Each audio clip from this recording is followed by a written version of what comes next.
기도하겠습니다. 사랑과 은혜가 많으신 아버지 하나님, 주님의 은혜에 감사와 찬양을 드립니다. 아버지, 이 시간에도 우리와 함께하여 주시옵시고 우리가 진리를 알아가는데 부족함이 없도록 역사하여 주시옵소서. 이스라엘이 순종치 아니하는 본에 빠지고 말았습니다. 역시 이방의 교회도 마찬가지입니다. 그러나 사람들은 자기들이 왜 순종치 아니하는 줄을 깨닫지 못하고 있사옵나이다. 주여, 우리에게 은혜를 주시옵소서. 정말 이 성경을 볼 때마다 복음을 더 깊이 깨달아갈 수 있도록 도와주시옵시고 우리가 순종의 본을 삼아 정말 복음에 복종하는 그런 귀한 성도들이 될 수 있도록 역사하여 주시옵소서. 모든 말씀 예수 그리스도의 이름으로 기도했습니다. 아멘. 로마서 11장 31절을 보겠습니다. 이와 같이 이 사람들이 순종치 아니하니 이는 너희에게 베푸시는 긍휼로 이제 저희도 긍휼을 얻게 하려 하심이니라. 아멘. 이스라엘이 순종치 아니하였습니다. 그들이 어떻게 순종치 아니하였는가를 알아야 합니다. 이스라엘은 그의 안식에 들어가지를 못했습니다. 안식일을 철저하게 지키면서 주님께서 안식일의 병자를 고치는 것을 비판을 했던 그들이 정작 안식에 들어가는 것을 원하지 않았습니다. 이 시대도 마찬가지입니다. 성경은 그의 안식에 들어가라고 말씀을 하고 있지만 이방의 교회도 역시 그의 안식에 들어가는 것을 싫어해서 유대인들과 같이 철저하게 주일이라는 날을 지키고 있는 것을 볼 수 있습니다.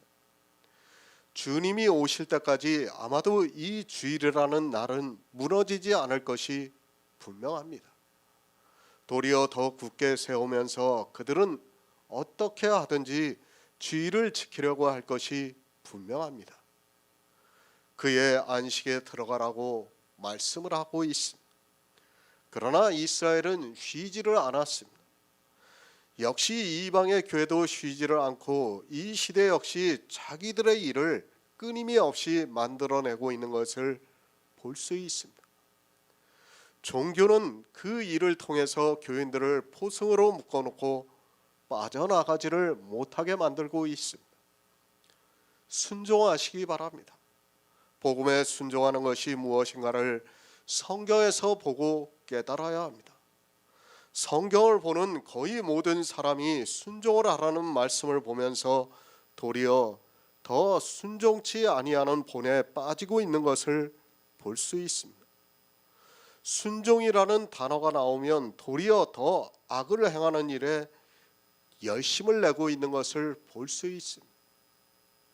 세상의 속담입니다. 역사는 반복이 된다는 말이 있습니다. 왜 역사가 반복이 되는가 하면 그 민족은 생각이 거기까지 미치지 못하기 때문입니다. 그 사람들의 사상과 교육 등이 거기까지밖에 미치지 못하기 때문에 역사는 반복이 되고 있습니다. 하지만 그 안에 있는 사람들은 그런 사실을 전혀 깨닫지 못하고 살아가고 있습니다. 마찬가지입니다.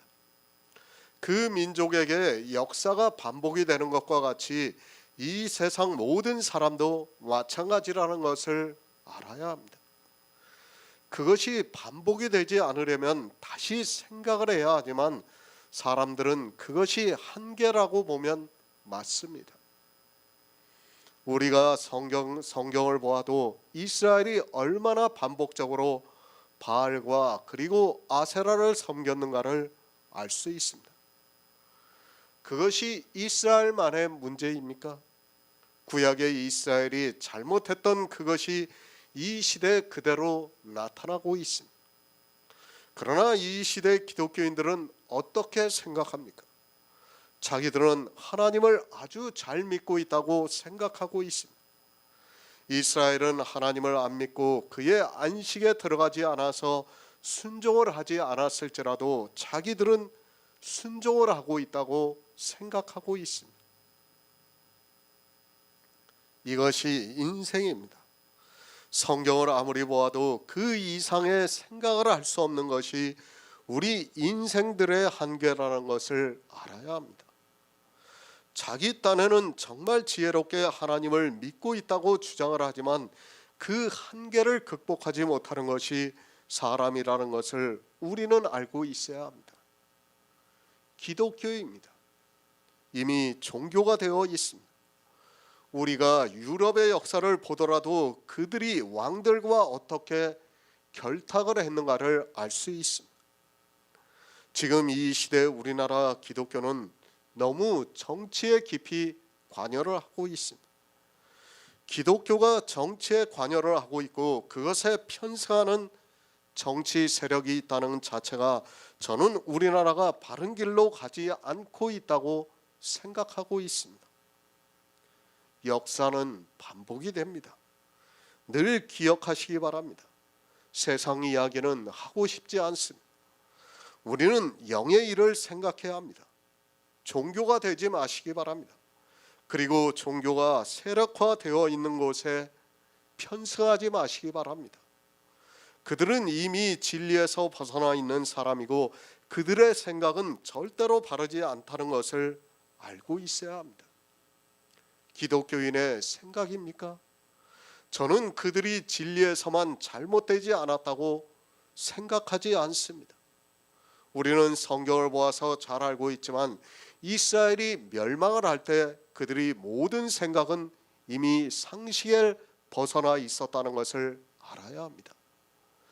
진리에서 벗어나 있는 사람들은 이미 종교의 세뇌에 의해서 정상적인 자기 생활을 할 수 없다는 것을 분명히 알고 있어야 합니다. 우리는 영생을 얻은 성도입니다. 그리고 이 복음을 위해서 살아가야 합니다. 그런 것에 마음 빼앗기지 말고 설령 우리에게 극복할 수 없는 환경이 온다 해도 우리는 천국을 소망하고 살아가는 성도입니다. 그러나 분명한 것은 우리 인생이라는 것은 이스라엘도 그렇고 우리 이방인의 생각도 그 한계를 벗어나지 못하기 때문에 늘 율법주의에 빠져 복음에 순종치 않고 있습니다. 내 생각을 믿지 마시기 바랍니다. 저는 늘 성경을 보면서 제 생각부터 지우는 일을 하고 있습니다. 성경을 볼 때 사람의 생각이 들어가는 순간에 성경을 바로 볼 수 있는 눈은 사라지기 때문이며 저 역시 사람인지라 그들의 한계에서 벗어나지 못한다는 것을 너무도 잘 알고 있습니다. 사람들은 그렇게 생각합니다. 특히 성경을 보면 더욱 그렇습니다. 이스라엘이 순종치 아니하였다고 말씀을 하니까 어떻게 생각을 하는가 하면 이방인인 자기들은 순종을 잘하고 있는 것으로 생각하고 있습니다. 사람이 아무리 지혜가 있다 해도 이것을 깨달을 수 없기 때문에 순종치 아니하는 일을 하면서도 자기들은 순종을 하고 있다고 생각하고 있습니다. 이 시대입니다. 히브리서의 말씀을 모르는 사람이 있습니까? 그의 안식에 들어가기를 힘쓰라는 말씀을 모르는 사람이 있습니까? 다 알고 있습니다. 그리고 교회 안에 있는 사람들은 자기들이 그 안식에 들어가 있다고 생각하고 있습니다. 그러나 이 시대에 누가 그의 안식에 들어가 있습니까? 순종하시기 바랍니다. 이제 우리 성도님들은 순종이 무엇이라는 것을 알고 있습니다. 그리고 순종을 하기 위해서 이스라엘이 자기 육체로 지켰던 율법의 모든 행위를 버리고 있습니다.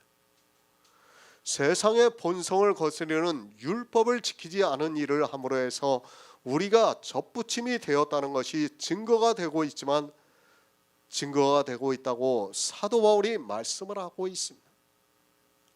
이스라엘이 순종치 않았습니다. 우리 이방인들은 절대로 그들보다 지혜롭지 못하다는 것을 알고 있어야 합니다. 성경을 보고 막연하게 그들이 순종치 않았다고 하지 마시고 어떻게 순종하지 않았는가를 성경에서 깨달아야 합니다. 그런 성도만이 하나님의 복음에 순종할 수 있다고 믿고 있습니다. 새 번역을 보겠습니다. 이와 같이 지금은 순종하지 않고 있는 이스라엘 사람들도 여러분이 받은 그 자비를 보고 회개하여 마침내는 자비하심을 입게 될 것입니다. 이스라엘은 순종치 아니하였습니다. 그것을 이제까지 사도 바울이 율법에 대해서 말씀을 했습니다. 로마서 11장까지 계속해서 사도 바울은 율법에 대해서 여러 가지로 비유를 하면서 말씀을 했습니다. 율법을 지키는 행위가 순종치 아니하는 본에 빠져 있는 것이라고 말씀을 하고 있습니다. 이스라엘이 순종할 것 같습니까? 절대로 이스라엘은 순종을 하지 않습니다. 이것이 사람의 지혜라는 것을 알고 있어야 합니다. 이미 이방의 교회도 순종치 아니하는 본에 빠지고 말았습니다. 그럼 이방의 교회가 회개를 하고 순종할 것 같습니까? 역시 마찬가지라는 것을 알아야 합니다. 우리 인생은 어느 누구도 자기 지혜로는 하나님께 순종할 수 없습니다. 주님이 오실 때까지입니다. 사람들은 많은 사람이 구원을 받을 것으로 생각하고 있습니다. 그러나 우리가 이제 복음을 깨달으니까 어떻습니까? 정말 구원을 받을 사람이 적다는 것을 알 수 있습니다. 구원을 어떻게 받을 수 있는가 하면 하나님께서 우리를 긍휼히 여겨주심으로 해서 받을 수 있다는 것을 말씀을 하고 있습니다. 긍휼을 입어야 합니다. 하나님께서 우리를 긍휼히 여기지 않으면 우리는 절대로 구원을 받을 수 없습니다. 하나님께서 우리 인생들을 가엾고 불쌍히 여기셔서 예수 그리스도를 이 세상에 보내주셨습니다. 그러나 이스라엘도 영접하지 않았고 이방의 교회도 역시 이스라엘과 같이 순종치 아니하는 본에 빠져 율법주의가 되고 말았습니다. 시편 72편 13절을 보겠습니다. 구약성경 854쪽입니다. 시편 72편 13절입니다. 저는 가난한 자와 궁핍한 자를 긍휼히 여기며 궁핍한 자의 생명을 구원하며. 이스라엘이 순종치 아니하였습니다.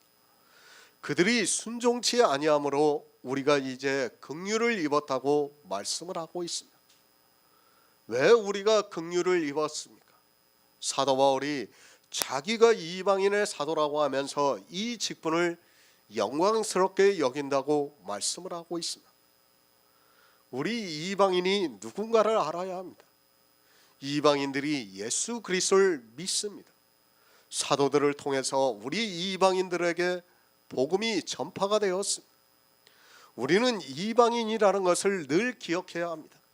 왜 사도 바울이 이방인의 사도인 것을 영광스럽게 여긴다고 하고 지금 로마서 11장을 말씀하고 있는가를 알아야 합니다. 그런데 이 시대 이방인들은 자기들이 이스라엘이나 된 것으로 착각을 하고 있습니다. 나를 아시기 바랍니다. 내가 누군가를 모르면서 어떻게 하나님을 믿을 수 있습니까? 사도 바울이 왜 로마서 11장 13절에서 내가 이방인의 사도라고 말씀을 하고 있는가를 알아야 합니다. 그리고 계속해서 말씀을 하는 것을 깨달아야 하는데 성경을 보면서도 그런 것은 전혀 생각을 하지 않고 있습니다. 이스라엘입니다. 그리고 우리 이방인입니다. 이 둘 사이에 막힌 담이 무엇인가 하면 바로 율법입니다. 그런데 이 시대는 그 막힌 담을 전혀 모르고 있습니다. 왜 이스라엘이 자기들만이 하나님의 백성이라고 생각하고 이방인들과 함께 식사를 하는 것까지도 부정하게 여겼는가를 알아야 합니다. 그것은 율법이 담으로 막혀 있기 때문입니다. 바로 아시기 바랍니다. 제가 구약의 율법을 전혀 보지 말라고 드리는 말씀이 아닙니다. 우리는 문자 그대로의 율법과는 아무 상관이 없는 이방인이라는 것을 알아야 합니다. 율법을 지키고 있는 이방인들은 정말 자기 주제도 모르고 이스라엘의 백성이 되겠다고 하는 사람들입니다. 우리가 이스라엘이 될 수 있습니까? 우리는 어느 지파에도 들어갈 수 없다는 것을 알아야 합니다. 요한계시록에서 말씀하고 있지만 이스라엘의 구원하는 수를 말씀을 하면서 지파를 일일이 말씀하고 있습니다.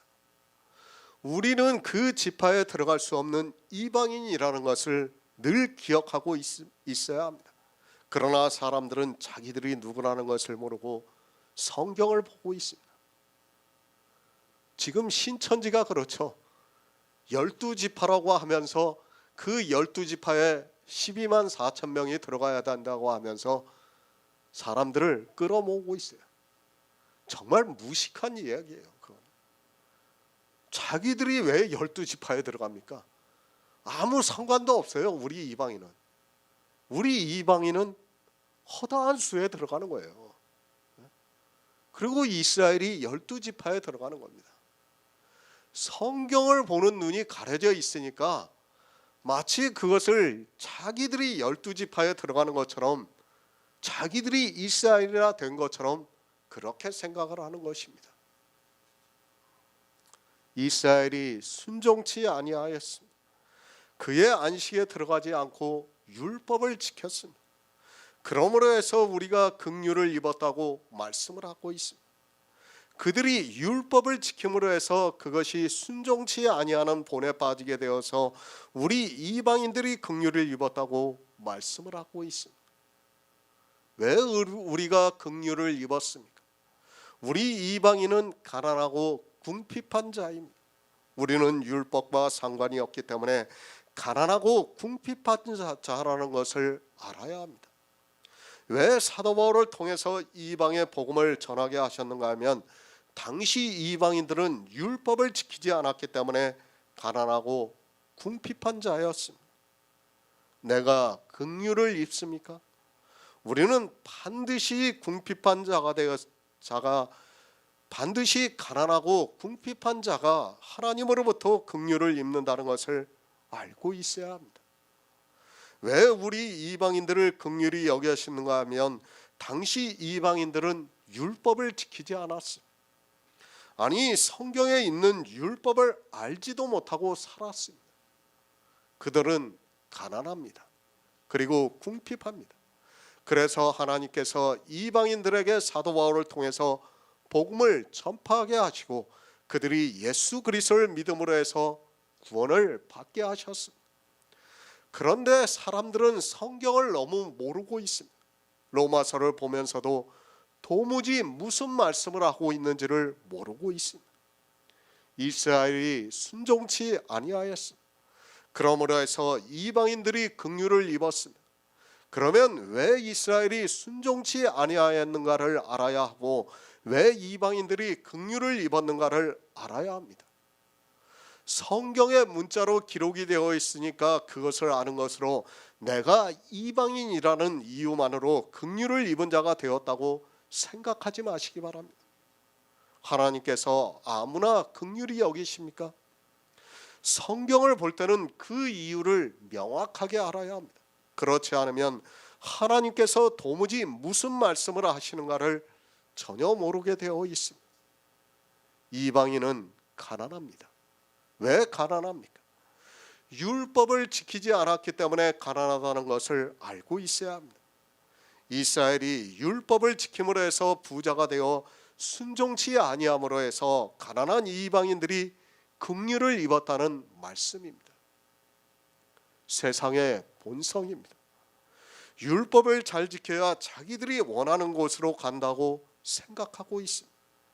그것은 이 시대를 보더라도 불교인이나 천주교인이나 기독교인의 생각이 같다는 것을 알 수 있습니다. 그래서 그들은 모두가 율법을 지키고 있고 그것을 따라 살아가고 있습니다. 그러나 성경은 어떻게 말씀하고 있습니까? 부자가 되었다고 말씀하고 있고 순종치 아니하는 본이라고 말씀을 하고 있습니다. 세상의 본성은 율법을 잘 지키는 것이 순종입니다. 그러나 성경은 그것을 순종치 아니한다고 말씀을 하고 있습니다. 그렇게 순종치 아니하는 가지를 하나님께서 꺾어버리셨다고 말씀을 하고 있습니다. 이방인입니다. 당시 이방인을 잘 아시기 바랍니다. 초대교회 이방인의 상당수는 노예였습니다. 그들은 지금과 같이 의무 교육을 받은 것도 아니고 법에 대해서도 잘 모르고 살았던 사람들입니다. 거의 자기 집에서 기르는 짐승과 같은 취급을 받으면서 살았습니다. 실제 소유가 주인으로 되어 있어서 그 생명까지도 주인이 마음대로 할 수 있는 때입니다. 그들은 가난합니다. 물론 물질적으로도 가난합니다. 그러나 율법적으로도 가난할 수밖에 없는 사람들입니다. 당시 상류 사회에 있었던 사람들과 같이 법을 지키면서 살았던 것이 아니라 주인의 마음에 따라 그들의 운명이 결정되었다는 것을 알아야 합니다. 그들은 세상적으로도 율법에 대해서 가난한 사람들이었습니다. 아니, 그들에게는 당시 로마의 법도 적용이 안 되는 사람이었다는 것을 알아야 합니다. 그런 그들을 하나님께서 긍휼히 여겨주셨습니다. 물론 지식이 있고 상류 사회에 있는 사람에게도 복음이 전파가 되었지만 대부분은 그런 노예였다는 것을 알고 있어야 합니다. 하나님께서 이방인들을 긍휼히 여겨주셨습니다. 그것은 그들이 율법으로 가난했기 때문입니다. 제가 세상법을 지키지 말라는 것이 아닙니다. 당시 시대적인 상황이 그렇다는 것을 말씀하고 있습니다. 우리는 국가의 법을 잘 지켜야 합니다. 그러나 반드시 가난하고 궁핍한 자가 되어야 합니다. 왜 그런가 하면 가난하고 궁핍한 사람을 하나님께서 긍휼히 여겨주시기 때문입니다. 그런데 어떻습니까? 초대교회 복음이 전파가 되고 2000년이라는 세월이 흘렀습니다. 그리고 이방의 교회 역시 이스라엘과 같이 거의 모든 교회가 율법을 지키고 있습니다. 이 시대 이방인들이 긍휼을 입었다는 것이 아니라 초대교회에 로마에 있는 성도들에게 하고 있는 말씀입니다. 기독교입니다. 이미 부자가 되어 있는 종교입니다.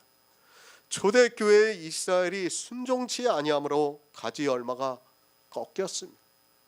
지금 이 시대 기독교인들이 복음에 순종을 하고 있습니까? 마치 이런 말씀을 보면서 자기들은 복음에 순종하는 것으로 착각을 하지 마시기 바랍니다. 이 시대 역시 율법을 지킴으로 해서 순종치 아니하는 본에 빠지고 있다는 것을 알아야 합니다. 마태복음 9장 13절을 보겠습니다. 신약성경 13쪽입니다. 마태복음 9장 13절입니다. 너희는 가서 내가 긍휼을 원하고 제사를 원치 아니하노라 하신 뜻이 무엇인지 배우라. 내가 의인을 부르러 온 것이 아니요 죄인을 부르러 왔노라 하시니라. 아멘. 하나님입니다. 제사를 원치 아니하시고 긍휼을 원하시고 있습니다. 예수님께서 바리새인들에게 하시는 말씀입니다. 예수님께서 세리인 마태를 부르시고 마태의 집에서 식사를 하실 때 세리와 죄인들이 함께 식사를 했습니다. 그것을 보고 바리새인들이 어찌하여 너희 선생은 세리와 죄인들과 함께 잡수시느냐고 말을 하고 있습니다. 누구와 함께 잡수셔야 합니까? 주님이 그리스도라면 당연히 바리새인들과 함께 잡수셔야 합니다. 그런데 주님은 세리와 그리고 죄인들과 함께 잡수시는 것을 보고 예수님을 판단하고 있습니다. 세리로 하면 세리는 우리나라로 하면 친일파라고 생각을 하면 됩니다. 제가 친일파라고 해서 우리나라의 친일파와 당시 세리와 같다고 세리는 세리와 같다고 생각하지 마시기 바랍니다. 세리입니다. 로마를 위해서 세금을 걷었던 사람들입니다. 그들은 단지 세금을 걷었지 우리나라 친일파와 같이 국민들을 핍박하지는 않았습니다. 물론 로마를 위해서 일을 했기 때문에 당시 바리새인들에게는 심한 차별의 대상이 되었습니다. 그러나 알아야 합니다. 누가 더 친일파에 가까운가 하면 당시 바리새인들이었습니다. 그들은 자기들의 제사를 위해서 로마와 타협을 했던 사람들입니다. 그에 비하면 세리는 자기들이 먹고 살기 위해서 세금을 걷는 일을 했습니다. 물론 그 중에는 세금을 많이 걷어서 착복을 했던 사람들도 많이 있었다는 것을 우리가 알 수 있습니다. 죄인입니다. 예수님께서 누구와 잡수셨습니까? 당시 율법을 잘 지키던 바리새인과는 잡수시지 않고 세리와 죄인들과 잡수셨어요. 당시 바리새인들이 가장 혐오를 하는 사람들이 세리였어요. 실상은 자기들이 더 로마와 깊이 연결이 되어 있으면서도 세리를 죄인으로 삼았던 것을 우리가 알 수 있습니다. 그들은 로마와 타협을 했습니다. 왜 그렇게 했는가 하면 성전에서 제사를 드리고 하나님을 섬기는 것으로 자기들이 원하는 것을 다 얻을 수 있었습니다. 세리보다 실상은 더 친일파라고 할 수 있는 사람들이 바리새인과 제사장들이었다는 것을 알아야 합니다. 그들은 자기들이 드리고 있는 제사를 위해서는 모든 수단과 방법을 가리지 않았던 것을 볼 수 있습니다. 바리새인들입니다. 그들은 제사에 열심을 냈던 사람들입니다. 이 시대 교회 안에 있는 기독교인들 역시도 바리새인들과 같이 제사에 열심을 내고 있습니다. 저는 이 바리새인들과 이 시대 기독교인들의 생각이 조금도 다르지 않다고 생각하고 있습니다. 성경을 보면 그들이 했던 행적과 이 시대 기독교인들의 행위가 하나도 다르지 않고 같다는 것을 알 수 있습니다. 다시 말씀을 드립니다. 역사는 반복이 되게 되어 있습니다. 주님이 부활 승천하시고 난 후에 이 바리새인들이 얼마나 처참한 결과를 맞이했는가를 알아야 합니다. 마태복음 24장을 강의할 때 분명히 말씀을 드렸습니다. 그것이 종교와 정치의 결탁의 결과라는 것을 명심하시기 바랍니다. 기독교인입니까? 저는 그들의 생각이 이 바리새인의 생각과 조금도 다르지 않다고 믿고 있는 사람입니다. 왜 그런가 하면 성경을 보면 그들이 했던 일들을 그대로 하고 있기 때문입니다. 그것을 주님께서도 말씀을 하셨습니다. 너희가 아브라함의 자손이면 아브라함의 행사를 하거든 그렇지 않다고 분명하게 말씀을 하셨습니다. 바리새인들입니다. 그들은 세리를 가장 혐오를 했습니다. 실상은 자기들이 로마에 더 협력을 하고 있으면서도 세리는 직접적으로 세금을 걷었다는 이유만으로 그들을 비난을 했습니다. 그리고 세리를 아주 나쁜, 쉽게 말을 해서 친일로 매도를 했던 것을 볼 수 있습니다. 이 시대 역시 기독교인들이 똑같이 그렇게 하고 있다고 생각하고 있습니다. 우리는 성도입니다. 당시 주님은 바리새인들의 생각부터가 달랐습니다. 그들이 옳다고 하는 모든 것이 다 주님으로부터 책망을 받았습니다. 이 시대 기독교인들입니까? 그들이 옳은 것이 보이고 있습니까? 여러분의 생각에서조차 그것을 지워버리시기 바랍니다. 실상은 그들이 이야기하는 모든 것이 이 바리새인과 같이 다 거짓이라는 것을 알아야 합니다. 기독교인이 되지 마시기 바랍니다.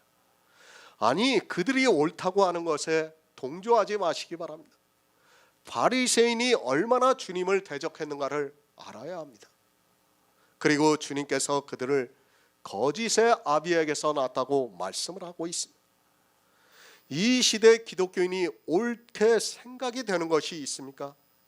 정말 부탁을 드리지만 그들이 옳다고 하는 것은 설령 내 마음에서 인간적으로 동의가 되더라도 그것이 거짓이라는 것을 기억하시기 바랍니다. 세리입니다. 당시 바리새인들이 가장 비판을 했던 사람들입니다. 그 세리를 비판함으로 해서 바리새인들은 자기들이 옳다는 것을 당시 이스라엘 사람들에게 알렸습니다. 쉽게 말을 해서 나쁜 놈을 만들어 놓고 그 놈을 계속해서 비판을 하게 함으로 해서 자기들이 좋은 사람으로 보이게 했습니다. 이것이 종교의 속성이라는 것을 아시기 바랍니다. 이 시대 기독교인들이 어떻게 하고 있습니까? 그들이 가장 반대하는 것이 무엇입니까? 어디를 가장 반대하고 있습니까? 저 북한이에요.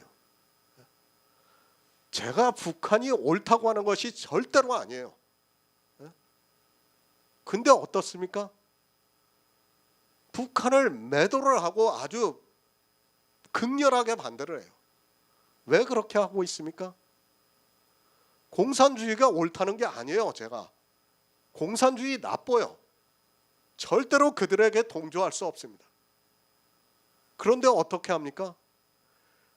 분명히 우리가 이성적으로 생각할 때도 공산주의가 나빠요. 그것에는 여기 계시는 모든 분들도 똑같이 생각할 거예요. 저 역시도 마찬가지예요. 그런데 어떻습니까? 나쁜 놈을 비판을 하는 거예요. 나쁜 놈을 비판하면 어떻게 됩니까? 자기가 좋은 놈이 되는 거예요. 우리 진짜 종교의 속성을 여러분이 바로 알고 있어야 됩니다. 제가 북한이 옳다는 게 아니에요. 공산당이 옳다는 게 아니에요. 저도 공산당 싫어해요. 민주주의가 옳습니다. 100번을 이야기해도 옳아요. 그러나 우리는 정치를 하는 사람이 아니라는 것을 알아야 합니다. 우리는 예수 그리스도를 믿으면 돼요. 그렇지 않습니까? 공산당이 나쁘면 어떻고 민주주의가 옳으면 어떻습니까? 그거하고 우리가 천국 가는 거하고 무슨 상관이에요? 아무 상관없어요. 우리가 공산주의 밑에 있어도 우리는 천국 가면 그만이고, 민주주의 밑에 있어도 천국 가면 그만이에요. 우리가 민주주의에 있다고 천국 갈 보장이 있습니까? 없어요. 공산주의 밑에 있다고 천국 못 갈 보장이 있습니까? 없어요. 똑같다는 걸 아셔야 됩니다. 정말 여러분이 바로 알아야 됩니다. 지금 기독교인들이, 기독교 정치 세력화되어 있는 사람들이 북한을 매도를 하고 있어요. 저는 그러고 싶지 않아요. 공산당은 나빠요. 100번 생각해도 나쁩니다. 그들을 옳다고 하는 사람들은 저는 주사파라고 생각해요. 저도 싫어요, 그 사람들을. 그러나 나쁘다고 해서 나쁜 놈이라고 공격을 하면 어떻게 됩니까? 그건 결코 옳은 게 아니에요. 여러분이 알고 있어야 됩니다.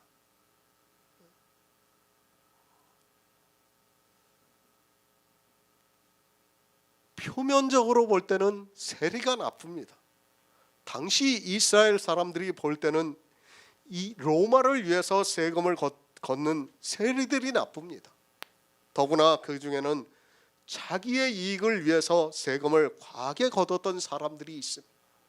그 세리를 죄인으로 만들고 비판을 함으로 해서 당시 바리새인들은 백성들로부터 하나님을 잘 믿는 사람과 같이 보였다는 것을 알고 있어야 합니다. 성경을 바로 아시기 바랍니다. 그것이 이 시대에 그대로 나타나고 있습니다. 이 시대 바리새인들이 있습니까? 그들은 여론을 주장하고 있고 실제 나쁜 놈을 나쁘다고 하니까 거기에 거의 모든 사람이 분별할 수 있는 것이 망각이 되고 있고, 실제 나쁜 놈을 공격을 함으로 해서 자기들이 정당화하다는 것을 나타내고 있다는 것을 알아야 합니다. 반대로 하시기 바랍니다. 이 시대 기독교인들이 나쁜 놈이라고 하고 있습니까? 그럼 여러분은 그 나쁜 놈을 긍휼히 여기시기 바랍니다. 예수님의 말씀과 같이 그 나쁜 놈을 긍휼히 여기면 여러분도 긍휼히 여김을 받을 수 있습니다. 저는 기독교인들의 생각부터, 아니 그 뿌리에 있는 사상부터가 모든 것이 잘못되어 있다고 믿는 사람입니다. 왜 그렇습니까? 성경에서 바리새인을 보면 쉽게 알 수 있습니다. 바리새인들이 나쁜 놈이라고 하는 그들을 주님께서 이 세상에 오셔서 긍휼히 여겨주셨습니다. 마찬가지입니다. 이 시대 기독교인들 중에서 여론을 주도하고 있고 나쁜 놈이라고 하고 있다면 그들이 긍휼히 여김을 받을 수 있다는 것을 기억하시기 바랍니다. 바리새인이 누구입니까? 율법을 지키고 있는 사람. 그들의 생각은 우리의 생각과는 전혀 다르다는 것을 알아야 합니다. 그것이 꼭 진리적인 것만 그런 것이 아니라 그들이 나쁜 놈이라고 하면 우리는 그 나쁜 놈을 긍휼히 여기는 마음이 있다는 것을 기억하시기 바랍니다. 다르다고 생각하지 마시기 바랍니다. 그들도 율법을 지키고 있습니다. 이 시대 기독교인들도 율법을 지키고 있습니다. 그 생각이 다를 수 없다는 것을 여러분이 알고 있어야 합니다. 정말 저는 우리 성도님들이 뼛속까지 박혀있는, 아니 우리 혼에까지 박혀있는 그들의 생각을 빼내야 한다고 믿고 있습니다. 그런 성도만이 진리를 쫓아 행할 수 있다고 믿고 있습니다. 제가 정치적인 이야기를 하는 것이 아닙니다. 성경을 말씀하고 있습니다. 저는 정치에 관심이 없습니다. 우리나라가 어떻게 된다 해도 저는 아무 상관이 없습니다. 그렇지 않습니까? 우리나라가 공산화가 된다 한들 무슨 소용이 있고 우리나라가 민주주의로 살아간다 한들 무슨 소용이 있습니까? 아무 의미가 없어요. 그 로마의 핍박에 있었던 성도들도 다 구원을 받았어요. 예수 그리스도를 믿는다는 그것만으로 잡아 죽였던 그 로마에 있던 성도들이 어떻게 구원을 받았습니까? 우리의 정치적인 것은 아무 상관이 없어요. 다만 인간적으로 그래도 민주주의가 좋기 때문에 우리가 민주주의를 바라고 살아가고 있는 거예요. 그렇지 않습니까? 이런 말씀드리면 조금 심합니까? 바리새인은 주님의 원수입니다. 그들은 주님을 십자가에 못 박아 죽인 사람들입니다. 아주 작은 생각이 나를 무너뜨린다는 것을 알아야 합니다. 그 바리새인과 같은 사람들이 이 시대의 기독교인들입니다. 그런데 그들과 같은 생각을 공유를 하고 그들이 옳다 하는 것을 여러분이 옳다 하고 있다면 저는 상당히 위험하다고 생각하고 있습니다. 버리시기 바랍니다. 아니 그들이 나쁜 놈이라고 하면 여러분은 긍휼히 여기시기 바랍니다. 그리고 그들이 가장 좋게 여기는 사람들이 있다면 그들이 우리의 원수가 된다는 것을 기억하시기 바랍니다. 유대교와 협력을 한 로마가 결국에는 초대교회의 성도들을 죽였다는 것을 잊지 마시기 바랍니다. 누가 긍휼을 입습니까? 이 시대 기독교인들이 가장 나쁜 놈이라고 지탄을 하는 그들이 긍휼을 입는다는 것을 기억하시기 바랍니다. 다시 말씀드리지만 바리새인의 생각과 이 시대 기독교인의 생각은 조금도 다르지 않습니다. 율법을 지키는 사람들과는 생각도 공유하지 마시기 바랍니다. 아주 작은 그것이 여러분을 그들의 생각과 같게 만들 수 있다는 것을 아시기 바랍니다. 저는 그렇습니다. 그들이 옳다고 합니까? 저는 정말 내 이성에서 그것이 옳다고 해도 다시 생각하고 있습니다. 그들이 옳다고 하는 것은 결국에는 나를 해치는 것이라고 믿고 있습니다. 종교에 내 생각이 편승이 되는 순간 망하는 길로 갈 수 있다는 것을 기억하시기 바랍니다.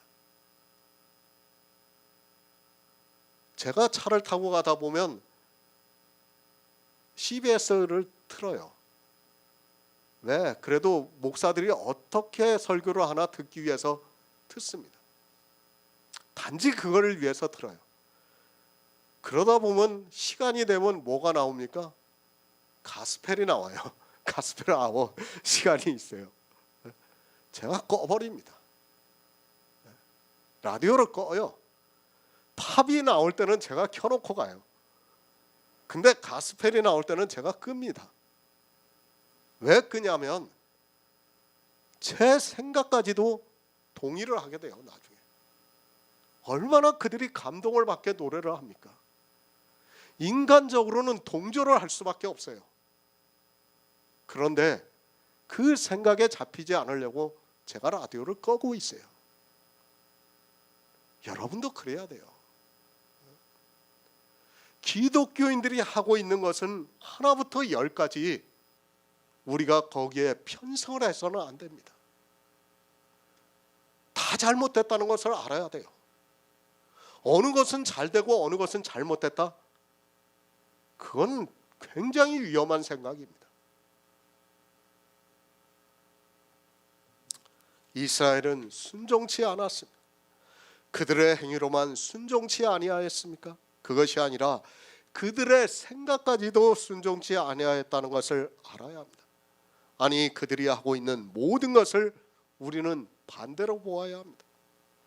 제가 그것이 살 수 있는 길이라고 저는 믿고 있습니다. 조금 심하다고 생각이 될지 모르지만 저는 그 정도로 성경을 보고 있습니다. 히브리서 4장 12절을 보겠습니다. 신약성경 356쪽입니다. 히브리서 4장 12절입니다. 하나님의 말씀은 살았고 운동력이 있어 좌우의 날선 어떤 검보다 예리하여 혼과 영과 및 관절과 골수를 찔러 쪼개기까지 하며 또 마음의 생각과 뜻을 감찰하나니. 아멘. 마태복음 15장 18절을 보겠습니다. 신약성경 25쪽입니다. 마태복음 15장 18절입니다. 입에서 나오는 것들은 마음에서 나오나니 이것이야말로 사람을 더럽게 하느니라. 아멘. 제가 심하게 말씀한다고 생각하지 마시기 바랍니다. 저는 정말 여러분이 저와 같이 되기를 바라고 있습니다. 제가 정치 이야기를 하는 것도 아니고 어느 정당을 지지하는 것도 아닙니다. 저는 정말 이제는 그런 것에서 다 떠났습니다. 오직 성경을 보고 그 안에서 하나님의 사랑과 예수 그리스도의 은혜를 알아 영생을 얻기를 힘쓰고 있습니다. 그것에서 조금이라도 벗어나지 않고 싶습니다. 바리새인이 율법을 지키고 있습니다.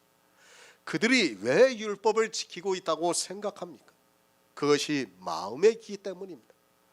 그것이 마음에 옳다고 자리하고 있기 때문에 율법을 지키라고 하고 있고 율법을 지켰습니다. 바리새인입니다. 그 중에 깨끗한 것이 있습니까? 이 시대의 율법을 지키는 기독교인들입니다. 그 중에 하나라도 깨끗한 것이 있다고 생각을 합니까? 그들은 자기들이 하고 있는 제사를 위해서라면 수단과 방법을 안 가리는 사람이라는 것을 알아야 합니다. 그 마음에 있는 생각이 그대로 나오고 있고 그것을 말로 하고 있고 행위로 하고 있습니다. 깨끗합니까? 모든 것이 다 깨끗합니다. 더럽습니까? 모든 것이 다 더럽다는 것을 알아야 합니다. 제가 처음으로 이런 말씀을 드리고 있습니다. 그것은 여러분의 생각 하나가 내 이성을 자극하게 하고 있고 그것이 나로 순종치 아니하는 본에 빠지게 할 수 있기 때문입니다. 바리새인을 보시기 바랍니다. 예수님께서 말씀하실 때 거의 동문서답을 했습니다. 그들의 마음의 생각은 그 자체가 더럽다는 것을 알아야 합니다. 그것을 세상의 일로 보지 마시기 바랍니다. 그들이 옳다고 하는 그것은 반드시 틀리다는 것을 여러분이 깨달아야 합니다. 성경 말씀입니다. 성경에서 그것을 가르쳐주고 있지 않습니까? 우리는 율법주의자와 생각을 같이 해서는 절대로 안 됩니다. 우리가 알고 있는 복음입니다. 그들과 어느 것이 같습니까? 하나부터 10까지 모두가 다 그들과 반대로 하고 있다는 것을 알아야 합니다. 왜 그런가 하면 그들은 다 거짓이기 때문이고 우리는 성령의 감동을 받고 있기 때문입니다. 다 거짓이에요. 하나부터 10까지 다 거짓입니다. 내 이성에 옳다고 생각되는 것이 있습니까? 그건 역시 거짓이라는 것을 여러분이 깨달아야 합니다. 사람입니다. 행위가 먼저입니까? 마음의 생각이 먼저입니까? 마음의 생각이 먼저라는 것을 알아야 합니다. 내가 먼저 마음의 생각이 같아져야 그들과 같은 행위를 할 수 있게 됩니다. 정말 주의하시기 바랍니다.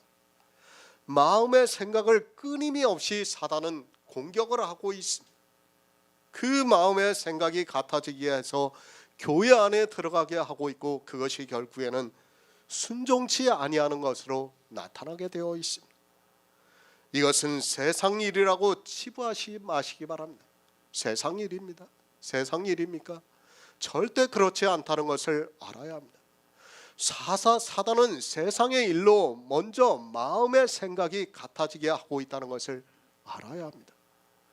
마음의 생각이 같아지면 그 다음에는 결국에는 그들과 같이 순종치 아니하는 본에 빠지게 되어 있습니다. 성경을 왜 봅니까? 이 세상은 사단의 생각이라는 것을 알아야 합니다. 그것이 내 이성에 옳다 해도 그것은 사단의 생각입니다. 사단은 우리 이성에 옳은 것을 가지고 미혹을 하고 있습니다. 그 이성의 생각을 끊임없이 사단의 생각으로 바꾸고자 하고 있습니다. 그것을 우리가 막기 위해서는 성경을 보아야 합니다.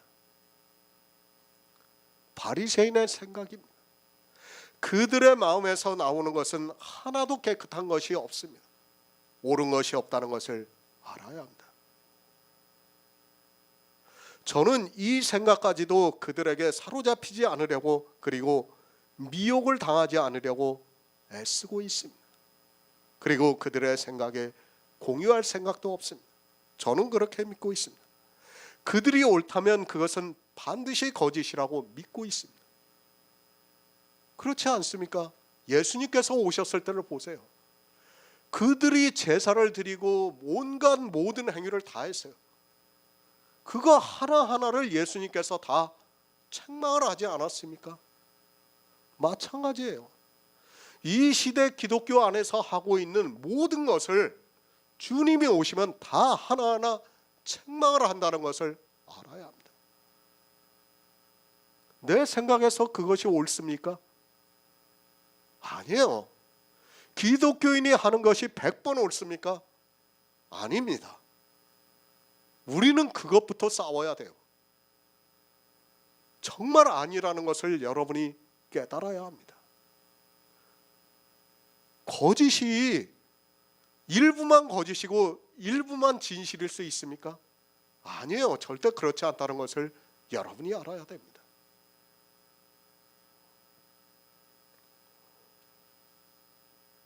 우리는 성도입니다. 오늘 제가 왜 이 말씀을 하고 있습니다.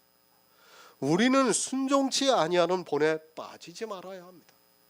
그 순종치 아니하는 본이 우리 마음부터 사로잡는다는 것을 알아야 합니다.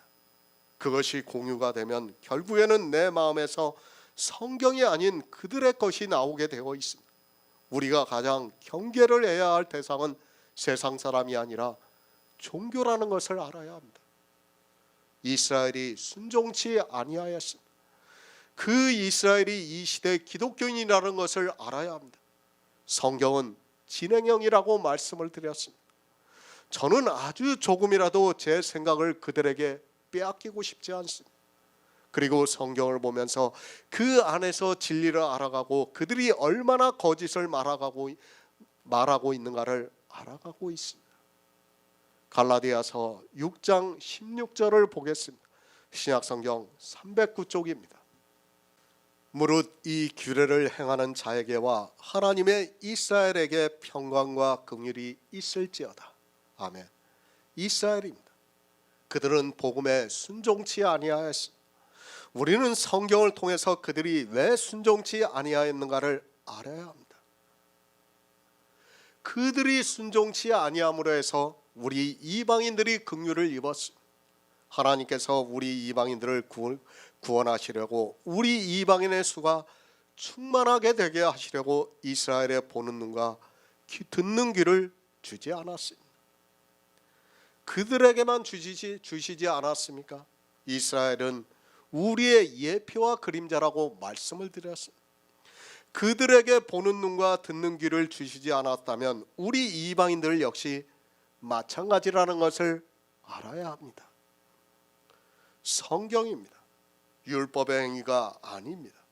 성경은 우리에게 믿음을 말씀하고 있습니다. 성경은 이 영의 일을 믿을 수 있게 예표와 그림자를 통해서 기록하셨습니다. 그리고 하나님께서는 처음부터 우리 이방인의 충만한 수를 구원하시기 위해서 이스라엘에게 보는 눈과 듣는 귀를 주시지 않았습니다. 그리고 초대교회를 통해서 이방인들을 긍휼히 여겨주셨습니다. 우리 이방인들이 왜 긍휼히 여김을 받을 수 있게 되었는가 하면 지금과 같이 기독교를 통해서 율법을 지킨 것이 아니라 당시에는 어느 누구도 율법을 지키지 않은 가난한 자였습니다. 사도 바울이 묻고 있습니다. 너희가 성령을 받은 것이 율법의 행위로냐 듣고 믿음으로냐고 말씀을 하고 있습니다. 그리고 성령을 받은 자는 성령의 소욕과 육체의 소욕이 서로 거스리면서 대적을 하고 있다고 말씀을 하고 있습니다. 성령이 오심으로 해서 우리가 원하는 것을 할 수 있다고 말씀을 하고 있습니다. 이스라엘이 순종치 아니하였습니다. 그러므로 해서 하나님께서 그들의 가지 얼마를 꺾으시고 우리를 접붙이시기 위해서 이방의 복음을 전파하게 하시고 복음을 듣고 믿는 성도들에게 성령을 보내주심으로 해서 복음에 순종하는 것이 무엇인가를 밝히 보여주셨다는 말씀입니다. 이것이 긍휼입니다.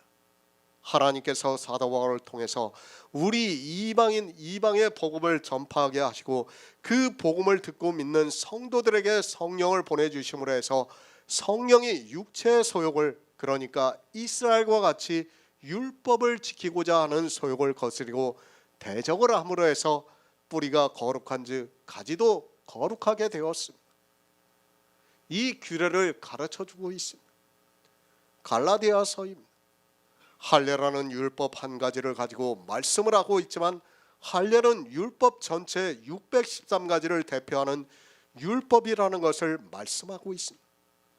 그 할례로 육체의 모양을 내는 것을 율법을 지키게 하는 것으로 해서 말씀을 하고 있습니다. 이방인들에게 가르쳐준 규례입니다. 예수 그리스도를 믿고 율법을 지키지 말라는 것을 말씀을 하고 있습니다. 그러면서 사도 바울이 갈라디아서를 마무리하면서 할례도 무할례도 아무것도 아니로되 오직 새로 지으심을 받은 자뿐이라고 말씀을 하고 있습니다. 그러니까 하나님께서 접붙이심으로 말미암아 뿌리가 거룩한즉 가지도 거룩하다는 말씀입니다. 하나님의 긍휼입니다. 하나님께서 우리 이방인들을 긍휼히 여기셔서 복음을 듣게 하시고 복음을 듣고 믿음으로 해서 우리 안에 새로 지으심을 받은 그리스도의 영이 거하시게 역사를 하고 있습니다. 그 영이 있는 성도를 하나님께서 긍휼히 여기시겠다고 말씀을 하고 있습니다. 이제까지의 이스라엘입니다. 그들은 순종치 아니함으로 해서 이 규례를 지킬 수 없었습니다. 그러나 예수 그리스도께서 이 세상에 오셔서 이방에 빛을 비춰주심으로 해서 이제 우리가 이 규례를 알게 되었고 이 규례대로 행하는 자를 하나님께서 하나님께로부터 긍휼을 입은 자라고 말씀을 하고 있습니다. 이스라엘이 순종치 아니하였습니다. 하나님께서는 우리 이방인들에게 긍휼을 입혀 주셨습니다. 그리고 이제 우리에게 베푸시는 긍휼로 이스라엘도 긍휼을 얻게 하려 하심이라고 말씀을 하고 있습니다. 그것을 갈라디아에서는 이 규례를 행하는 자에게와 하나님의 이스라엘에게 평강과 긍휼이 있을지어다 라고 말씀을 하고 있습니다. 이스라엘입니다. 그리고 우리 이방인입니다. 복음으로 하면 이스라엘은 우리로 하여금 하나님과 원수가 되었습니다. 그러나 이스라엘은 택하심으로 하면 그 조상들로 인하여 사랑을 입은 자라고 말씀을 하고 있습니다. 예수 그리스도께서는 우리 이방인들에게 빛으로 오셨습니다. 왜 이방인에게 빛이 되시는가 하면 우리가 가난하기 때문입니다. 그러나 어떻습니까? 지금 이 시대 기독교인들은 이스라엘 못지않게 부자가 되어 있습니다. 하나님께서는 이스라엘이 순종치 아니함으로 해서 당시 율법으로 가난한 자였던 이방인들에게 복음을 전파하게 하셔서 그들이 믿고 구원을 받게 하셨습니다. 그러나 그 이방인들이 이 시대에 와서는 이스라엘보다 더 순종치 아니하고 있다는 말씀입니다. 성경을 바로 알아야 합니다. 그런 성도만이 실수를 되풀이하지 않을 수 있습니다. 성경을 모르면서 이스라엘과 같이 순종치 아니하면서도 자기들이 하나님을 잘 믿고 있다고 생각하게 되어 있습니다. 초대교회에 베푸시는 긍휼로 이스라엘로 긍휼을 얻게 하시고 있지만 이방의 교회는 점점 더 율법주의가 되고 있습니다. 지금의 기독교입니까? 저는 그들이 뭐라고 해도 저는 그들을 이스라엘과 조금도 다르지 않다고 생각하고 있습니다. 그들이 설령 저에게 어떠한 위해를 가한다 해도 저는 이 시대 기독교인들을 좋게 생각할 수 없습니다. 그들로 하여금 얼마나 많은 영혼들이 사망의 길로 가고 있습니까? 율법을 지키고 있습니까? 분명히 성경은 그들을 마귀의 자식들이라고 말씀을 하고 있습니다. 제가 기독교인들이 율법을 지키는 것을 보고 마귀의 자식들이라고 하면 그들이 참지 못할 것이라는 것을 잘 알고 있습니다. 그러나 성경이 그렇게 말씀을 하고 있기 때문에 그들의 생각에서 나오고 있는 모든 것을 반대를 하고 있습니다. 갈라디아에 있는 교회의 사람들입니다. 그들이 왜 할례를 받았다고 생각을 합니까? 유대로부터 온 거짓 형제들이 성경을 가지고 이야기를 했습니다.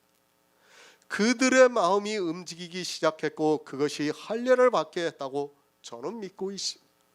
이 시대 기독교인들 역시도 그렇다는 것을 여러분이 알고 있어야 합니다. 모를 일입니다. 사도 바울이 복음을 전한 교회입니다. 저와는 비교도 되지 않게 복음의 모든 비밀을 다 알고 있었던 사도 바울입니다. 그런 사도 바울이 복음을 전한 그 교회 안에 있는 사람들도 할례를 받고 말았습니다. 사람이 얼마나 쉽게 율법주의에 빠져드는가를 알아야 합니다. 왜 그런가 하면 그것이 이성에 옳기 때문입니다. 우리가 로마서 1장에서 말씀을 나누었습니다. 이 시대 기독교인들의 생각이 어떻다는 것을 너무도 잘 보여주고 있는 말씀입니다. 그 말씀을 동성연애로 보고 있습니다. 그리고 그들이 어떻게 하고 있습니까? 동성연애를 반대를 하고 있습니다. 우리도 심정적으로는 동성연애를 반대를 합니다. 그러나 성령이 오시고 나니까 이제는 그것은 우리와 아무 상관이 없는 세상의 일이고 우리가 나설 일도 아닙니다. 그렇지 않습니까? 우리가 왜 거기에 나섭니까? 우리가 나서서는 안 되는 일입니다. 동성연애를 반대하는 그 일이 도리어 악한 일이라는 것을 알았습니다. 그러나 우리도 성경에서 복음을 알기 전에는 그들과 같이 정치를 하지 않았지만 그들의 의견에 동조를 했습니다. 그러나 그 동조한 것까지도 우리가 순종치 아니하는 것에 빠진 것임을 알게 되었습니다. 모든 것이 그렇습니다. 이 시대 기독교인들이 반대를 하는 것이 있습니까? 내 이성적으로 그것이 충분히 공감이 갑니까? 바로 아시기 바랍니다. 동성연애와 같이 그것이 우리를 순종치 아니하는 것에 빠지게 할 수 있다는 것을 기억하시기 바랍니다. 사도 바울은 가난한 이방인들에게 복음을 전해서 예수 그리스도를 믿어 거룩함을 입게 했는데 이 시대는 거꾸로 하고 있습니다. 솔직히 말해서 동성연애를 하는 사람이 예수 그리스도를 믿으면 어떻게 할 겁니까? 안 그렇습니까? 그걸 반대를 할 겁니까? 내가 뭔데 반대를 해요? 어떻게 반대할 수 있습니까? 반대 못해요. 우리는. 그들이 비록 육체적으로는 우리와 도저히 우리 이성에 받아들일 수 없는 일을 하고 있을지라도 하나님이 그 영혼에게 성령을 보내주신다면 우리가 어떻게 반대합니까? 있을 수 없는 일이에요. 우리는 정말 바로 알아야 됩니다. 지금 이 시대 기독교인들이 반대하는 하나하나가 그렇다는 것을 여러분이 알고 있어야 합니다. 우리는 긍휼을 입은 자입니다. 그러나 긍휼을 입지 못한 자가 교회 안에 너무 많이 있습니다. 이 시대 기독교는 사도 바울이 이 로마서를 기록할 당시 이스라엘과 같이 순종치 아니함에 빠져 있습니다. 그리고 그들은 어느 특정한 사람을 바리새인들과 같이 세리를 공격하듯이 하고 있다는 것을 알아야 합니다. 그렇죠. 동성연애를 반대하면 어떻습니까? 세상 사람들도 반대를 해요. 그렇죠. 종교 굳이 기독교 안에 있지 않다 해도 동성연애 찬성할 사람들 그렇게 많지 않습니다. 그러니까 자기들이 동성연애를 반대하니까 어떻습니까? 자기들은 옳은 사람이 되는 거예요. 종교가 그렇습니다. 종교가. 우리는 어떻습니까? 그 동성연애자들을 긍휼히 여겨줘야 됩니다. 정말 저는 할 수 없을 것 같아요. 할 수 없지만 어떻게 합니까? 성경에서 하라고 하면 우리는 해야 되는 거예요. 그것이 복음입니다. 악이 무엇입니까? 그 악에 빠지지 마시기 바랍니다. 내가 악을 행하지 않는다고 모든 것이 다 용납이 된다고 생각하지 마시기 바랍니다. 악에 빠져 있는 사람들의 생각과 같다면 그것은 악이 될 수 있다는 것을 늘 기억하고 있어야 합니다. 악에 빠져 있는 사람의 생각은 항상 악하다는 것을 분명히 알고 있어야 합니다. 순종치 않습니다. 어느 것에는 순종을 하고 어느 것에는 순종치 않을 수 있습니까? 세상의 이성으로는 그것이 맞습니다. 그러나 성경은 그렇게 말씀하고 있지 않습니다. 순종치 아니하는 사람은 모든 것에서 다 순종치 아니하고 있다는 것을 알아야 합니다. 기독교인들 보시기 바랍니다. 어느 거 하나 순종하고 있습니까? 하나부터 10까지 다 순종하지 않고 있어요. 옳은 것이 있습니까? 하나도 없어요. 하나도. 왜 그들의 생각에 편승을 하려고 합니까? 우리는 기독교인이 아닙니다. 사도 바울이 무엇이라고 합니까? 빌립보서에서 자기를 어떻게 소개를 합니까? 내가 히브리인 중에 히브리인이요 베냐민 지파요 율법의 의로는 바리새인이라고 말씀을 하고 있습니다. 그러나 이제 예수 그리스도를 얻기 위해서 이 모든 것을 다 해로 여기고 배설무가 같이 버린다고 말씀을 하고 있습니다. 그가 행위만 버렸습니까? 아닙니다. 히브리인 중에 히브리인이고 베냐민 지파고 바리새인 중에 바리새인 것까지도 그들의 생각까지도 다 버렸습니다.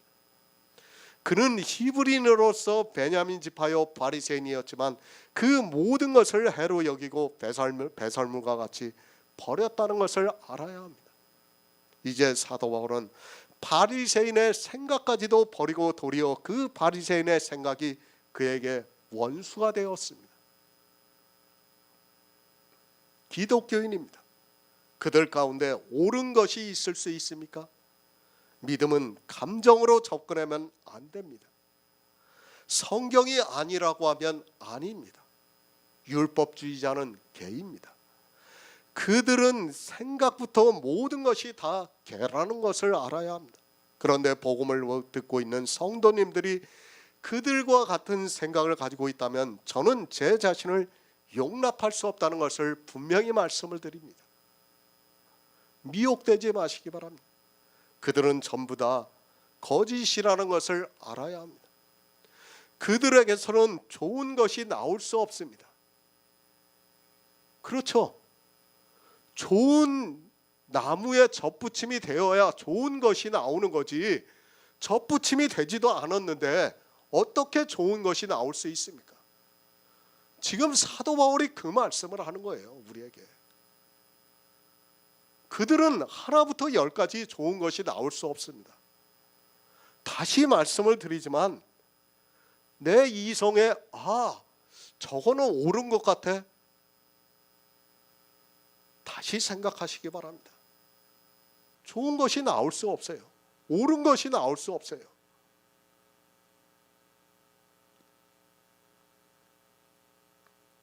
다 버리시기 바랍니다. 이제까지 내가 기독교인으로 살았습니까? 그 모든 것을 버려야 합니다.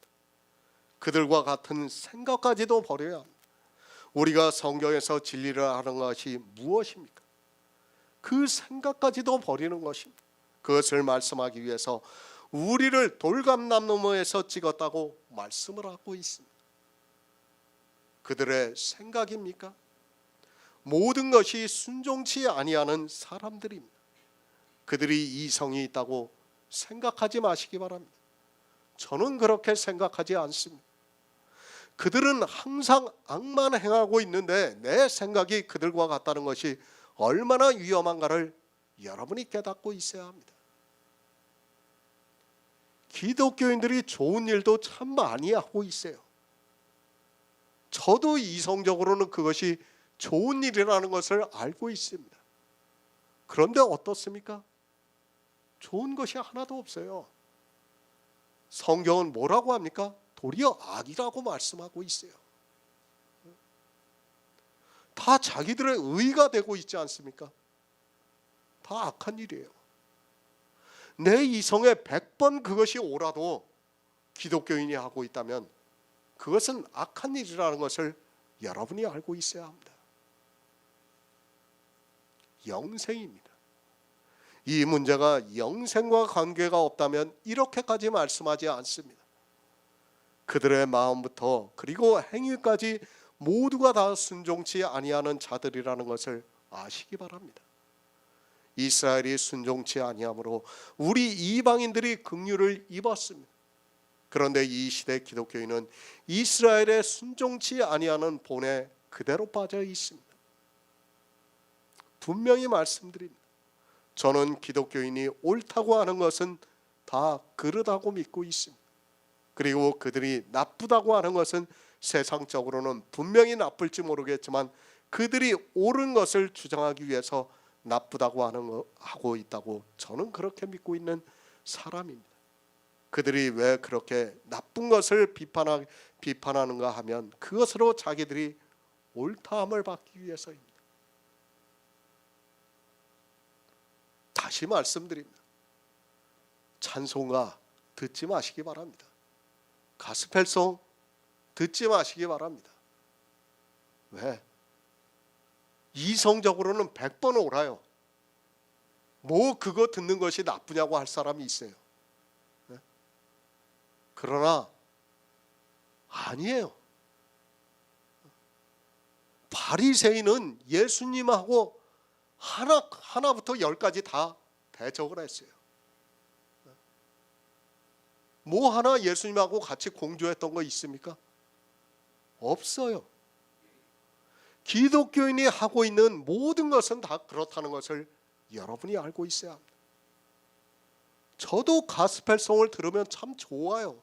찬송가를 들으면 인간적으로 참 좋아요. 그러나 어떻게 해야 합니까? 듣지 말아야 합니다. 왜? 그것은 악한 것이기 때문에, 그들에게서는 좋은 것이 나올 수 없기 때문에 우리가 들어서는 안 됩니다. 인간적으로는 분명히 그것이 옳은 거고 좋은 것일지 몰라도 좋은 것이 나올 수 없다는 것을 여러분이 알고 있어야 합니다. 우리는 세상을 사는 사람이 아닙니다. 주님의 말씀과 같이 우리는 어디서 와서 어디로 가는지 세상이 모릅니다. 혹시라도 그런 판단으로 스스로 정죄에 빠지지 마시기 바랍니다. 세상을 사는 사람과 같이 살지 마시고 정말 영생을 위해서만 사는 성도님들이 되시기를 진심으로 부탁드립니다. 로마서 11장 32절을 보겠습니다. 신약성경 256쪽입니다. 하나님이 모든 사람을 순종치 아니하는 가운데 가두어 두심은 모든 사람에게 긍휼을 베풀려 하심이로다. 아멘. 새 번역을 보겠습니다. 하나님께서 모든 사람을 순종치 않은 상태에 가두어 두신 것은 그들에게 자비를 베푸시려는 것입니다. 하나님이 모든 사람을 순종치 아니하는 가운데 가두어 두셨다고 말씀을 하고 있습니다. 이제까지 사도 바울은 이스라엘이 순종치 아니함으로 해서 이방인들이 긍휼을 입었다고 말씀을 했는데 32절에서 하나님이 모든 사람을 순종치 아니하는 가운데 가두어 두셨다고 말씀을 하고 있습니다. 이스라엘이 순종치 아니하였습니다. 그럼 우리 이방인은 순종을 하고 있습니까? 그런 생각을 버리시기 바랍니다. 성경은 우리 이방인들이 순종을 한다고 말씀하고 있지 않습니다. 그런데도 이 시대 이방인들은 자기들이 하나님의 말씀에 순종을 해서 예수 그리스도를 잘 믿고 있다고 생각하고 있습니다. 성경을 잘 보시기 바랍니다. 지금 이 로마서는 초대교회 로마에 있는 성도들에게 보내는 편지입니다. 물론 이 시대를 살아가고 있는 우리에게도 해당이 되는 말씀이지만, 그러나 사도 바울은 자기가 이방인의 사도로서 이 직분을 영광스럽게 생각한다고 말씀을 하고 있습니다. 왜 영광스럽게 생각하고 있는가 하면 이방의 복음을 전함으로 해서 그들이 긍휼을 입었기 때문입니다. 긍휼을 입습니다. 그것은 이제까지 순전히 이스라엘이 순종치 아니함으로 해서 이제 초대교회 성도들이 긍휼을 입은 것입니다. 그들이 긍휼을 입은 것과 순종하는 것은 별개의 문제라는 것을 알아야 합니다. 분명히 초대교회 성도들은 긍휼을 입었습니다. 그리고 복음이 전파가 되었습니다. 이방인들이 긍휼을 입음으로 해서 그들에게 복음이 전파가 되었습니다. 복음이 전파가 되고 난 후에 과연 이방인들이 순종을 했는가 하는 문제는 별개라는 것을 알아야 합니다. 초대교회 일부의 사람들이 긍휼을 입어서 사도 바울로부터 복음을 듣고 믿음으로 해서 좋은 감람나무에 젖붙임이 되어서 그 가지가 거룩함을 입었습니다. 이 시대 기독교인들이 착각을 하고 있습니다. 거의 모든 말씀이 이스라엘을 예표로 하고 있다 보니까 그들은 정말 순종치 아니한 것으로 알고 있습니다. 그런데 이방인들은 어떻습니까? 우상을 섬기지도 않고 있고 아세라를 섬기지도 않고 있고 태양상을 숭배하지도 않고 있습니다. 11장만 보아도 그렇습니다. 이스라엘은 바알을 섬겼습니다. 그리고 사도 바울이 이스라엘이 완악하여졌다고 말씀을 하고 있습니다. 저희 밥상은 올무와 덫과 거치는 것과 봉이 되었습니다. 이스라엘은 실족하여 넘어졌습니다.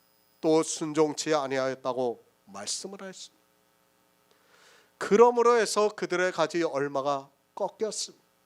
그리고 우리 이방인들을 하나님께서 접붙이셨다고 말씀을 하고 있습니다. 어떻습니까? 이 시대 기독교인들이 볼 때 어떻습니까? 자기들은 바알에게 무릎도 꿇지 않았습니다. 그리고 완악하지도 않았습니다. 걸려 넘어지지도 않았습니다. 그리고 그들이 듣고 있는 말씀은 다 성경에 기록이 되어 있고 예수 그리스도를 믿으라는 말씀입니다. 순종을 잘하고 있습니다. 표면적으로는 그렇습니다. 이 시대 기독교인들이 얼마나 교만한가를 알고 있어야 합니다. 그리고 모두가 같은 이야기를 합니다. 기독교가 타락을 했어도 자기만은 하나님을 진심으로 믿고 있다고 말을 하고 있습니다. 정말 안타까운 것은 그렇게 말하고 있는 그들이 모두가 순종치 아니하는 본에 빠져 있다는 사실입니다. 성경을 잘 보시기 바랍니다. 하나님이 모든 사람을 순종치 아니하는 가운데 가두어 두셨다고 말씀을 하고 있습니다. 순종하는 것이 무엇입니까? 율법을 순종치 아니하는 것이 무엇입니까? 율법을 지키면서 완악하여진 것을 말씀하고 있습니다. 분명히 하나님께서는 이스라엘이 순종치 아니하심으로 이방인들에게 긍휼을 있게 하셨는데 이제 모든 사람을 순종치 아니하는 가운데 가두어 두셨다고 말씀을 하고 있습니다. 우리 이방인입니다. 지금 이 시대를 보더라도 솔직히 순종을 하고 있는 사람이 거의 없다는 것을 알 수 있습니다.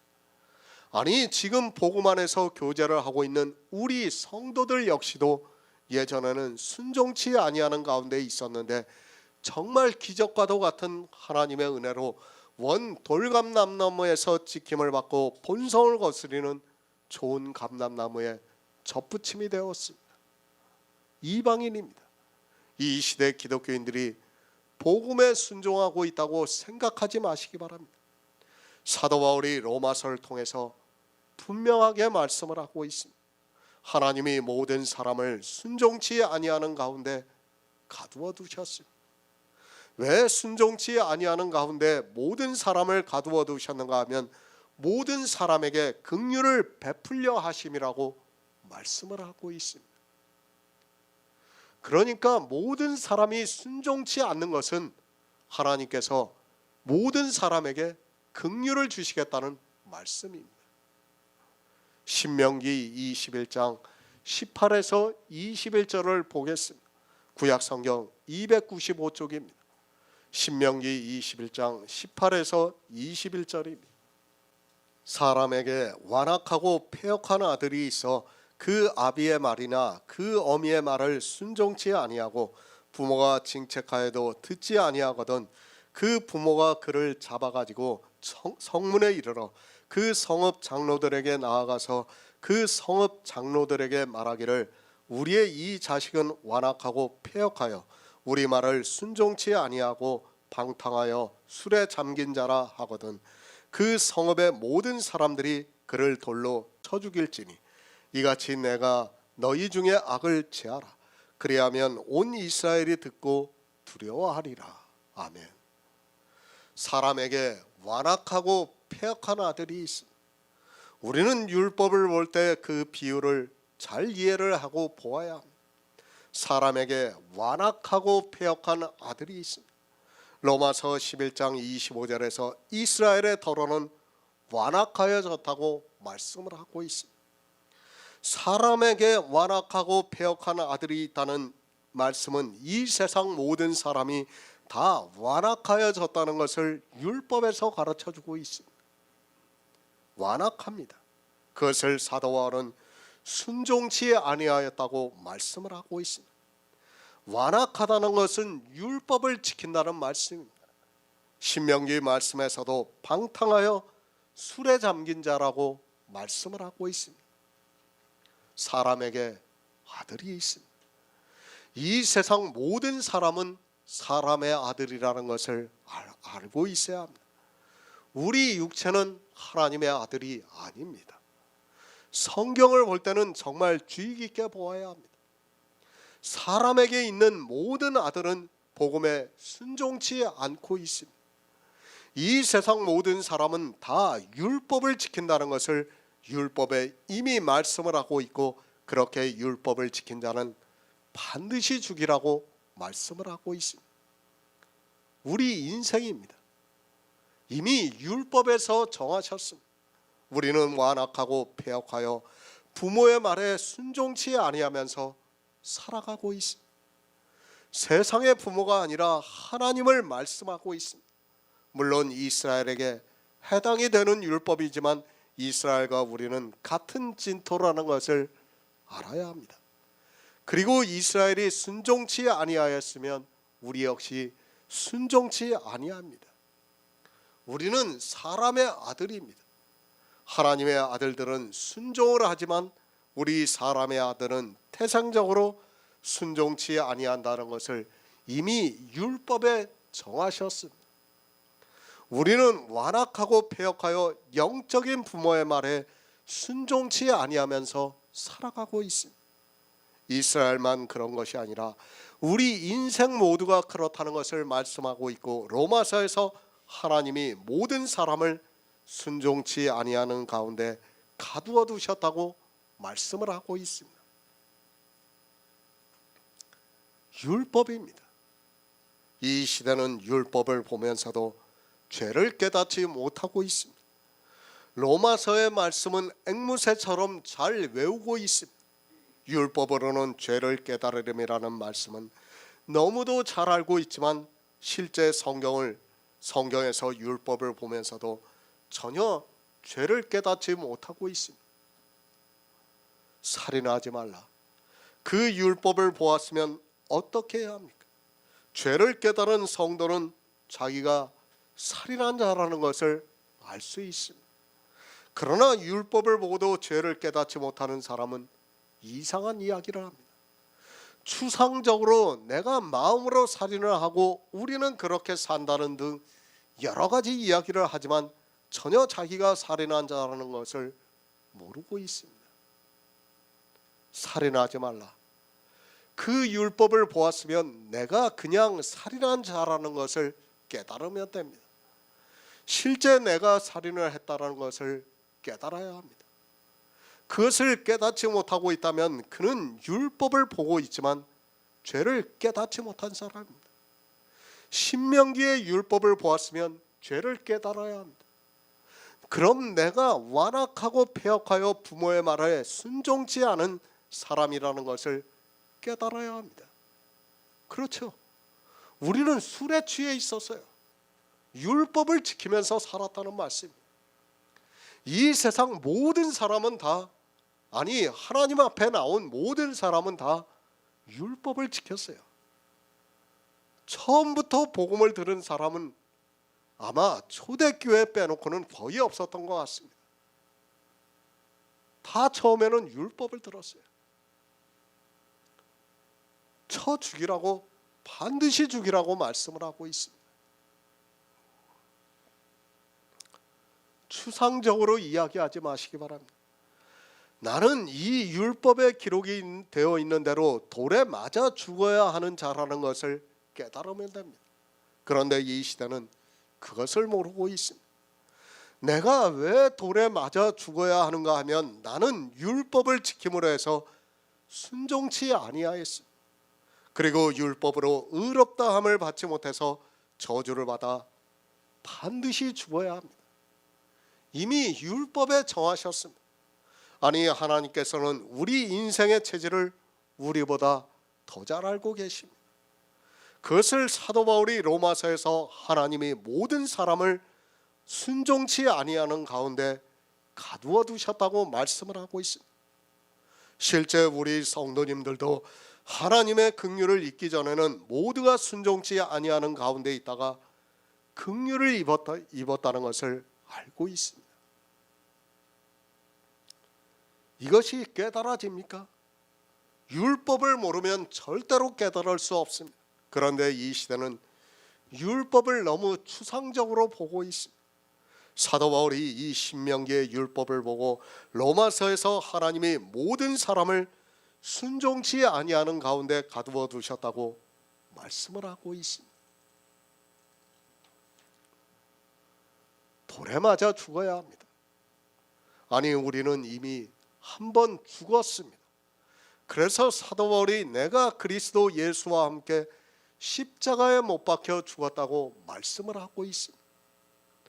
정말 율법을 보면 우리는 어떻게 해도 죽어야 한다는 것을 알 수 있습니다. 그런데 이 시대는 율법을 보고도 전혀 죄를 깨닫지 못하고 자기들이 왜 순종치 아니하는 줄을 모르고 있습니다. 우리 육체입니다. 이미 죽었다는 것을 알아야 합니다. 우리는 율법대로라면 벌써 돌에 맞아 죽어야 합니다. 우리는 태생적으로 율법을 지킴으로 해서 부모의 말에 순종치 아니함으로 해서 돌에 맞아 죽어야 하는 인생이라는 것을 율법을 보고 깨달아야 합니다. 그런데 어떻습니까? 도리어 그 일에 열심을 내고 있습니다. 이 시대 기독교인들은 모두가 다 방탕하여 술에 잠겨 있습니다. 율법에 취해 있으면서도 자기들이 술에 잠긴 자라는 것을 전혀 모르고 있습니다. 그러면서 로마서의 말씀을 보고 자의적으로 해석을 하고 있습니다. 이스라엘은 순종치 아니하였어도 자기들은 예수 그리스도를 잘 믿고 순종하고 있다고 생각하고 있습니다. 똑같아요. 이스라엘이 구약에서 하나님을 믿는다고 하면서 자기들이 순종한다고 했던 것과 같이 이방의 교회 사람들이 예수 그리스도를 믿는다고 하면서 자기들이 순종하고 있다고 똑같이 생각하고 있습니다. 반복이 됩니다. 이스라엘이 했던 그것을 그대로 이방인들이 따라하고 있어요. 그러나 깨닫지를 못하고 있습니다. 우리 인생입니다. 모두가 순종치 아니하는 가운데 있습니다. 왜 그렇게 하셨는가 하면 모든 사람에게 긍휼을 주려 베풀어 주시려 하심이라고 말씀을 하고 있습니다. 우리 인생의 신체를 죽게 하셨습니다. 그리고 이제 긍휼을 베풀어 주셔서 그 신체와는 비교가 되지 않은 그리스도의 영으로 우리가 거룩함을 입어서 영원한 생명을 얻게 하시고 있다는 말씀입니다. 모든 사람에게 긍휼을 베풀려 하심입니다. 조금 이해가 안 될 수도 있습니다. 앞에 이방인들에게 긍휼을 입은 것은 가난한 자에게 긍휼을 베풀어 주셨습니다. 그런데 이제 뒤에는 율법을 지키는 가운데 모두 가두어 주시고 나서 모든 사람에게 긍휼을 베풀려 하심이라고 말씀을 하고 있습니다. 야고보서 5장 11절을 보겠습니다. 신약성경 375쪽입니다. 야고보서 5장 11절입니다. 보라, 인내하는 자를 우리가 복되다 하나니 우리가 욥의 인내를 들었고 주께서 주신 결말을 보았거니와 주는 가장 자비하시고 긍휼히 여기시는 자신이라. 아멘. 그것을 욥을 통해서 보여주셨습니다.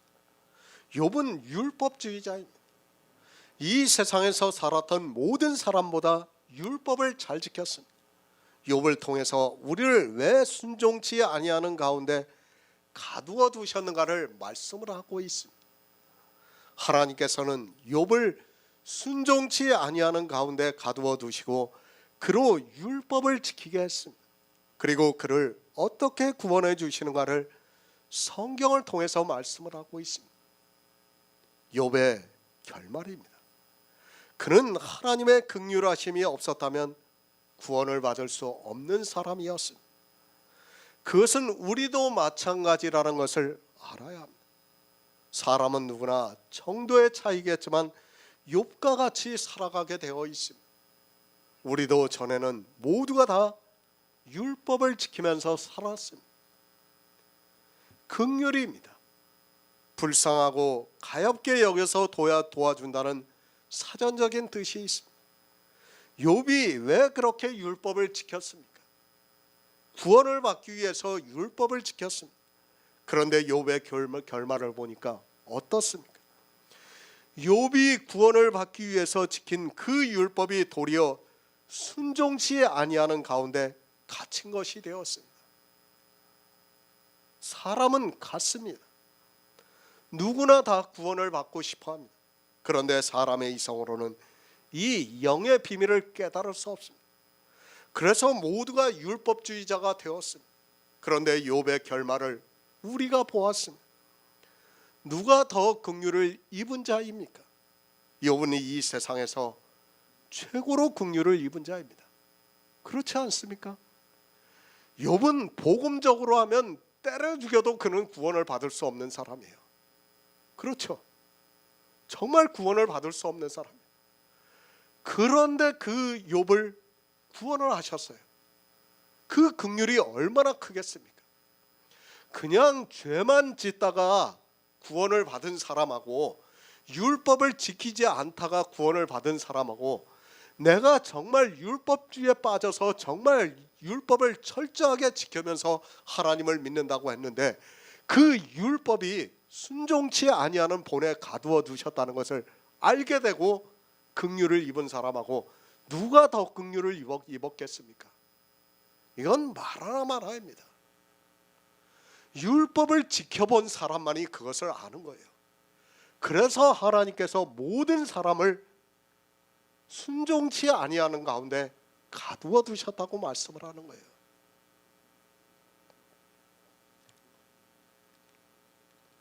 율법을 잘못 지키던 사람이 있습니다. 그리고 율법을 잘 지키던 사람이 있습니다. 결말을 생각해 보시기 바랍니다. 누가 더 긍휼을 입은 자입니까? 사람의 이성으로는 율법을 잘못 지킨 자입니다. 그러나 실상은 율법을 가장 잘 지킨 욥이 가장 긍휼을 입은 자라는 말씀입니다. 우리가 복음을 몰랐을 때는 그것을 몰랐어요. 그러나 복음을 깨닫고 나니까 누가 가장 긍휼을 입은 자입니까? 욥이에요, 욥. 우리도 마찬가지예요. 정말 예전에 기독교인으로 살 때는 어땠습니까? 율법을 잘 지키기 위해서 나름대로 노력을 했어요. 정말 노력을 했어요. 그런데 그것이 다 악한 일이라는 것을 깨닫고 나니까 긍휼을 입었다는 거예요, 우리가. 율법을 지킵니다. 사도 바울이 자기를 누구라고 합니까? 내가 전에는 회방자요 핍박자요 포양자였으나 도리어 긍휼을 입은 것은 내가 믿지 아니할 때에 알지 못하고 행하였다고 말씀을 하고 있습니다. 율법주의였을 때는 그것을 모르고 했는데 이제 복음이 계시가 되고 나니까 자기보다 더 긍휼을 입은 사람이 없다는 말씀입니다. 사도 바울이 이렇게 긍휼을 입었기 때문에 율법에 대해서 강렬하게 싸웠던 거예요. 사도 바울만큼 율법에 대해서 강하게 싸웠던 사람이 없어요. 왜? 그는 가장 긍휼을 입은 사람이기 때문에 그렇다는 말씀입니다. 긍휼입니다.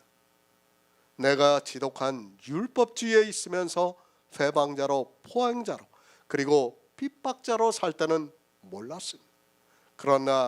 그런데 이제 복음을 깨닫고 나니까 어떻습니까? 내가 누구보다 더 긍휼을 입은 자라는 것을 깨닫게 되었다는 말씀입니다. 그래서 하나님께서 모든 사람을 순종치 아니하는 가운데 가두어 두셨습니다. 욥의 결말입니다.